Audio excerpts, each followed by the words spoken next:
Breaking news చూస్తున్నాం. మైలార్దేవపల్లిలో భారీ అగ్ని ప్రమాదం చోటు చేసుకుంది. టాటానగర్లోని ప్లాస్టిక్ గోదాంలో మంటలు ఒక్కసారిగా చెలరేగాయి. ఈ మంటలలో తోడు దట్టమైన పొగ వ్యాపించడంతో స్థానికులు ఉక్కిరిబిక్కిరయ్యారు. సంఘటనా స్థలానికి చేరుకున్న అగ్నిమాపక సిబ్బంది 4 ఫైర్ ఇంజిన్లతో మంటలను అదుపు చేశారు. అయితే ప్రమాద సమయంలో పరిశ్రమలో ఎవరూ లేకపోవడంతో ప్రాణ నష్టం తప్పింది.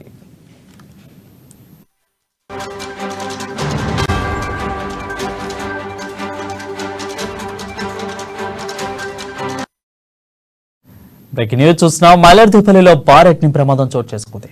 టాటానగర్లోని ప్లాస్టిక్ గోదాంలో మంటలు ఒక్కసారిగా చెలరేగాయి. ఈ మంటలకు తోడు దట్టమైన పొగ వ్యాపించడంతో స్థానికులు ఉక్కిరిబిక్కిరయ్యారు. సంఘటన స్థలానికి చేరుకున్న అగ్నిమాపక సిబ్బంది 4 ఫైర్ ఇంజిన్లతో మంటలను అదుపు చేశారు. అయితే ప్రమాద సమయంలో పరిశ్రమలో ఎవరూ లేకపోవడంతో ప్రాణ నష్టం తప్పింది.